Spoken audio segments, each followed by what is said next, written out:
నమస్తే ప్రజలారా, welcome to news one network. Telangana రాష్ట్ర రాజకీయాలలో చాలా చిత్ర విచిత్రాలు జరుగుతూ ఉన్నాయి.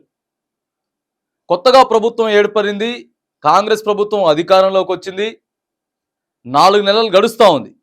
4 నెలలు గడుస్తున్న సందర్భంలో ప్రధాన నాయకులంతా రాజీనామాల పర్వం దాకా వెళ్ళిపోయారు.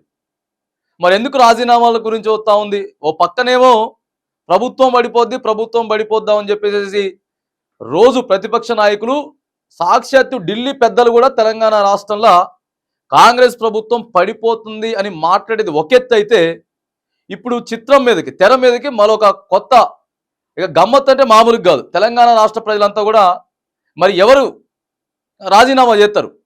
ఆగస్టు 15వ తారీఖు కోసం రాష్ట్రం అంతా కూడా, తెలంగాణ రాష్ట్ర ప్రజలంతా కూడా వెయిట్ చేస్తూ ఉన్నారు. మరి ఎందుకు ఈ రాజీనామాల పర్వాలని మనం మాట్లాడుకున్నట్టయితే, కాంగ్రెస్ పార్టీ అధికారంలోకి వచ్చింది. కాంగ్రెస్ పార్టీ ఎందుకు అధికారంలోకి వచ్చింది? ఫస్ట్ రుణమాఫీ చేస్తాం 2 లక్షలు రైతులకి ఏకకాలంలో, తర్వాత 6 గ్యారెంటీలు. 6 గ్యారెంటీలు కూడా 100 రోజులు ఇస్తామని చెప్పి, వాస్తవంగా 100 రోజులలో ఇయ్యలే. ఒక ఫ్రీ బస్ ఒకటి మొత్తానికి ఇచ్చింది. తర్వాత ఇక ఆరోగ్యశ్రీ, ఏదైతే ఆరోగ్యశ్రీ ఉందో వాళ్ళకి మరి పైసలు లేటుగా పంపించిన బిల్లులు అవన్నీ ఉంటాయి కాబట్టి అదొక రెండో విషయం. రెండోది ఇచ్చింది. గ్యాసు సగం మందికి రాలే, మరి ఆ కరెంటు సగం మందికి రాలే. ఈ తర్వాత ఇక రైతు భరోసా రాలేదు. రైట్, ఇవన్నీ రాలేదు. కాంగ్రెస్ పార్టీ ఏం చెప్పిందో ప్రజలకు తెలుసు, మరి కాంగ్రెస్ ప్రభుత్వ పెద్దలకి తెలుసు వాళ్ళు ఏం చెప్పిండ్రు అనేది. ఇక ప్రతిపక్ష నాయకులు మరి మాట్లాడాలి కదా, ప్రతి విమర్శలు చేసుకోవాల్సింది పోయి సాక్షాత్తు మాజీ మంత్రి ప్రస్తుత Siddipet MLA Thanneeru Harish Rao hot comments చేసిండు. మరి ముఖ్యమంత్రి రేవంత్ రెడ్డి ఏం చెప్పిండారంటే, రైట్ అయిపోయింది. ఆగస్టు 15వ తారీఖున ఏకకాలంలో ఒకేసారి 2 లక్షల రుణమాఫీ చేసేస్తా, రైతులందరికీ ఒకేసారిగా 2 లక్షల రుణమాఫీ చేసేస్తా అని చెప్పి మొత్తం మాట ఇచ్చేసిండు. హరీష్ రావు ఏమన్నాడంటే, అయ్యా నువ్వు ఆల్రెడీ ఒకేసారి మాట ఇచ్చినావు, డిసెంబర్ 9వ తారీఖే రుణమాఫీ చేస్తానని చెప్పి నువ్వు అధికారంలోకి వచ్చినావు. రైతులు పెద్ద ఎత్తున మీకు ఓట్లేసిర్రు. మేము ఓడిపోయినటువంటి ఓటింగ్ పర్సంటేజే 1.8%. చాలా నియోజకవర్గాలలో ఒక 1000 నుంచి 2000 ఓట్ల తేడాతోటే మేము ఓడిపోయినాం. ఎందుకు అని అంటే, రైతులంతా కూడా పెద్ద ఎత్తున మీకు ఓట్లేసిండ్రు. ఎందుకు వేసిండ్రు అని అంటే, కేవలం నువ్వు డిసెంబర్ 9వ తారీఖు రుణమాఫీ చేస్తావని చెప్పి ఓట్లు వేసిండ్రు. మరి అలా నువ్వు మాకు అధికారం పోయింది, నువ్వు ఇచ్చిన మాట వల్లే రైతులు నీకు ఓట్లు వేసిరు కాబట్టి మరి నువ్వు అది చేయట్లే. ఆగస్టు 15వ తారీఖు కూడా నువ్వు ఒకేసారి చేయలేవు, కావాలంటే నేను రాజీనామా చేస్తా అని చెప్పిండు.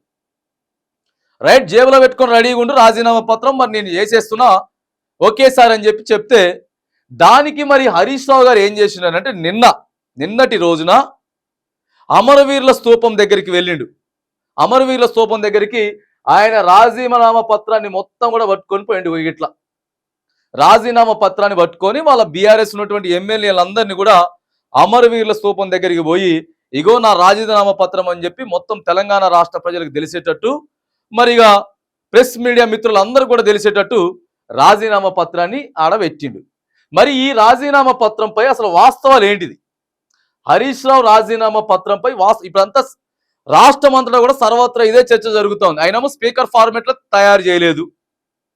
నువ్వు స్పీకర్ ఫార్మెట్లో తయారు చేసుకొని తీసుకురా, అది నిజంగా స్పీకర్ ఫార్మెట్ ఉందా అనేటటువంటి అంశాన్ని మనం చూసుకున్నట్టయితే, స్పీకర్ ఫార్మెట్లల్లో అసలు అది లేదు. స్పీకర్ ఫార్మెట్లో లేదు. ఇదే లేఖ తీసుకుపోయి స్పీకర్కి ఇస్తే ఆ కాగితం చల్లదు, క్లియర్గా రిజెక్ట్ చేస్తాడు స్పీకర్. కానీ మళ్ళీ ఏం మాట్లాడుతున్నాడు అంటే, రెడీగా ఉన్నది స్పీకర్ ఫార్మెట్ లెటర్ కూడా రెడీగా ఉన్నది. ఇగో ఈ రకంగా లెటర్ ఉంటుంది. దీంట్లో ఏవైతే పొందుపరిచిన అంశాలు అయితే ఉన్నాయో ఈ అంశాల మీదనే క్లియర్గా స్పీకర్ ఫార్మెట్ కూడా నా దగ్గర ఉన్నది. కావాలంటే రేపే తీసుకుపోయి నేను స్పీకర్కి అందజేస్తా. రేపంటే రేపే తీసుకుపోయి అందజేస్తా. కానీ నువ్వు చెప్పు, 100 రోజులలో 6 గ్యారెంటీలు ఇస్తానని చెప్పినావు కదా, 6 గ్యారెంటీలతో పాటు రుణమాఫీ, ఈ రెండు నువ్వు ఒకే కాలంలో చేస్తానంటే మాత్రానికి నేను రాజీనామా చేయడంతో పాటు మళ్ళీ సిద్దిపేట నుంచి మళ్ళీ వస్తుంది బైపోల్ ఎలక్షన్లో నేను నిల్చోను. 5 సంవత్సరాలు నాకు ఎమ్మెల్యే పదవి లేకపోయినా ఈ బాధ లేదు, నేను అసలు ఎలక్షన్లో పోటీ చేయను, బాజాప్తా అట్లనే ఉంటా, కానీ ప్రజలకి మరి న్యాయం కావాలి, ప్రజలకి ఇవన్నీ కూడా చేకూరాలని చెప్పి మరొక సవాల్ విసిరి దీని మీద మరి ఏం మాట్లాడతాడు రేవంత్ రెడ్డి గారు. దీని మీద కూడా రేవంత్ రెడ్డి గారు స్పందించిండు. వెంటనే నిన్న వాళ్ళ సోషల్ మీడియా కార్యకర్తలందరినీ పిలిచి కొన్ని వేల సంఖ్యలో వాళ్ళ సోషల్ మీడియా కార్యకర్తలందరినీ పిలిచి మీ వల్లనే మనం గెలవడం జరిగింది, మరిగా హరీష్ రావు రుణమాఫీకి తోడుగా ఏందేందో రాసుకొని వచ్చిందని చెప్పి రేవంత్ రెడ్డి గారు చెప్పిండు. అవి ఏందేందో కాదు అయి కేవలం మీరు 100 రోజులలో ఏ గ్యారెంటీలు అయితే ఇస్తానన్నారో మరి అమలు చేయాలి కదా.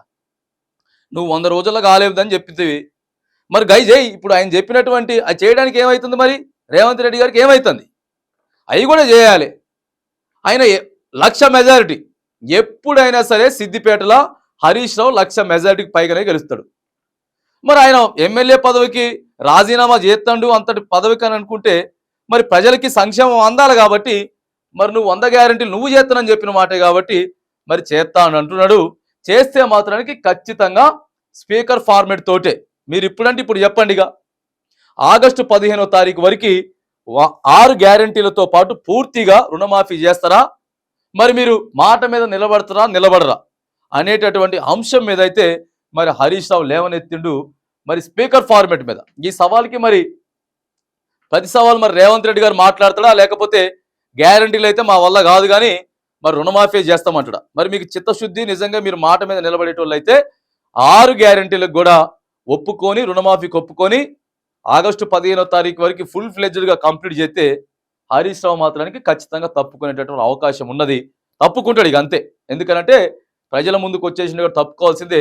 మరి మీరు ఏవేవో అని చెప్పకుండా ఆ 6 గ్యారెంటీలు ప్రజలకు ఇచ్చే ప్రయత్నం, రుణమాఫీ చేసేటటువంటి ప్రయత్నం చేస్తారా లేదనేది మరి రేవంత్ రెడ్డి గారే సమాధానం చెప్పాలని కూడా ఈ సవాళ్ళకి ప్రతి సవాళ్ళకి ఎవరు రాజీనామా చేయబోతా ఉన్నారు, ప్రజలకి ఏదేది సంక్షేమ పథకాలు అందబోతా ఉన్నాయి అనేది మరిగా రోజు రోజుకి మనకు ఒక 2-3 రోజులలో వీళ్ళు ఎట్లా మాట్లాడుతారు ఏం మాట్లాడతారు అనేది ఆ స్పష్టమైన క్లారిటీ అయితే ఉంది. కానీ దీని వెనక ఉన్నది ఏంటంటే ఇది క్లియర్గా స్పీకర్ ఫార్మేట్ అయితే కాదు, ప్రజలకు వివరించేందుకోసం మాత్రం రాసుకొని వచ్చింది కానీ అమరవీర స్తూపం దగ్గరికి పట్టుకొని పోయింది కానీ స్పీకర్ ఫార్మేట్లు అయితే ఈ ఏదైతే ఉందో ఇది చెల్లదు అనేటువంటి విషయాన్ని కూడా మనం ఇక్కడ చూస్తూ ఉన్నాం.